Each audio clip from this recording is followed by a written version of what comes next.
Simon, this project you're on, the evolution you talk about, it's great that you're learning and you're moving forward, but how valuable is getting a win to reinforce everything you do? I think that's what you're looking for. You're looking for little gains where you can grab hold of and say that's a bit more about what we're about. And I thought on the weekend we saw a bit more of that. And our challenge now is to make that more consistent.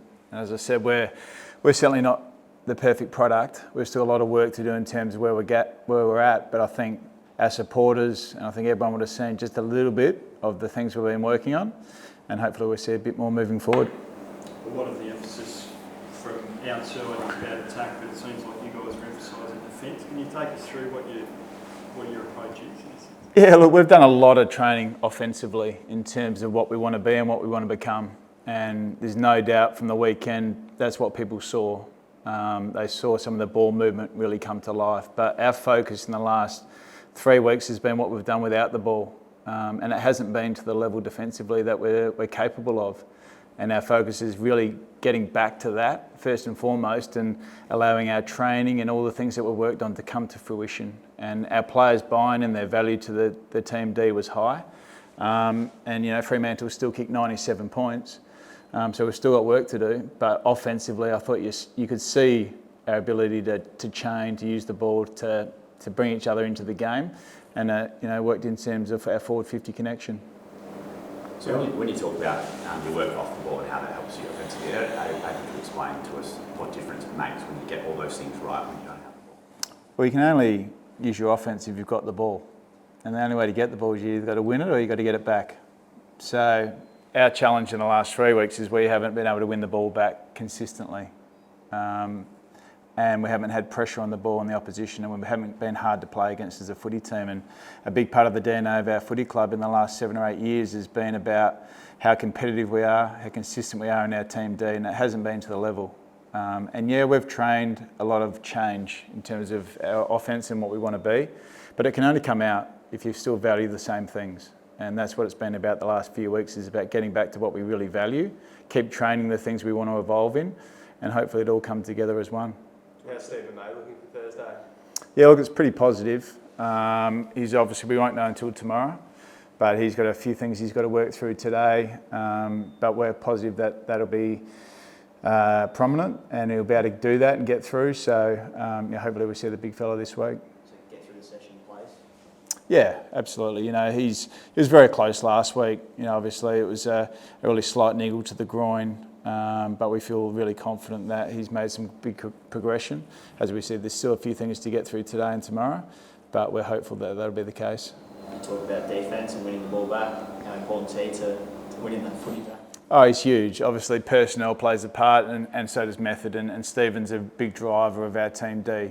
I thought our backs last week held up incredibly well. Tom McDonald did a fantastic job in terms of leading that defensive unit, but we get Stephen May hopefully back this week. We get Judd McVie back this week. So with some of the personnel that we've been missing is certainly coming back into our team. Did you change the midfield mix up a little bit so you want to contract to spend more time in the middle?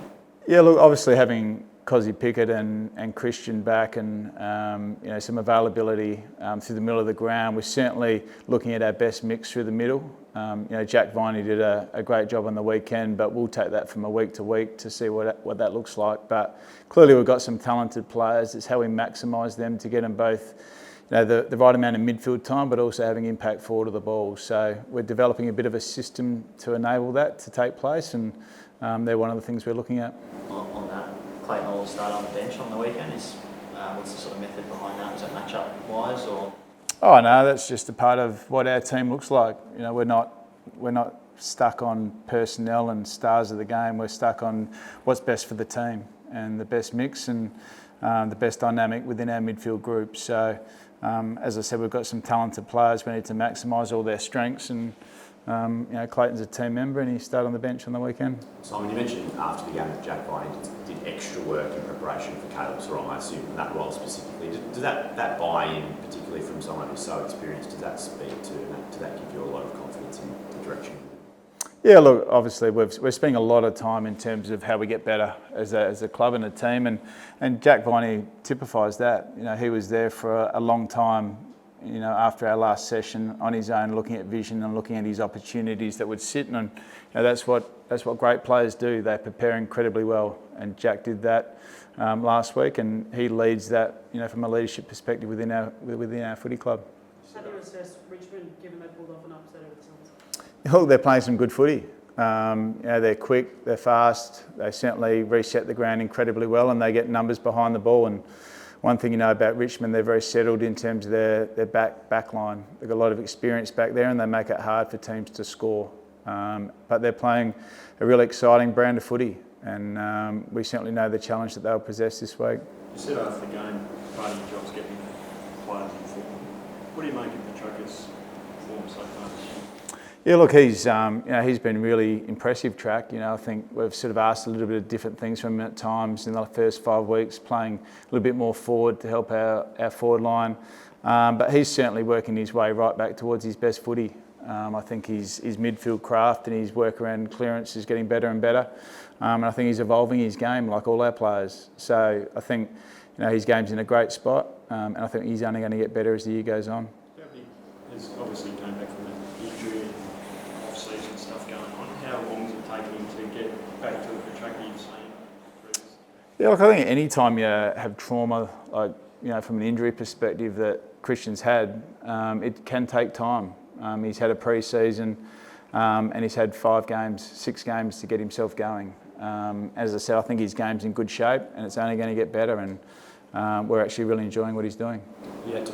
You made a couple of big selection decisions, particularly with Jacob and Bailey. How have you seen the response from them over the last few days?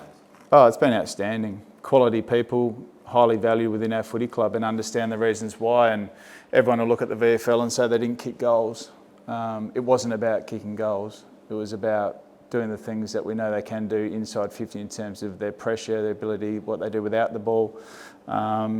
So there was other things in the game that we really liked. But we'll use the VFL at times to get players in form when they need it.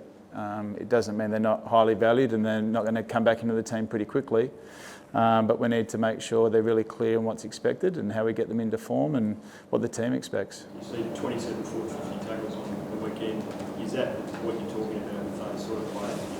Valuing that sort of stuff? Yeah, look, I think when you look at our game, the ball's been coming out of our forward 50 way too easily, and that's what we're talking about in terms of how we defend right across the ground.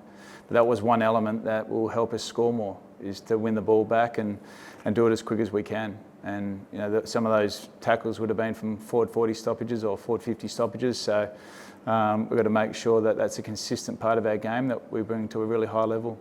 What about the occasion? Massive.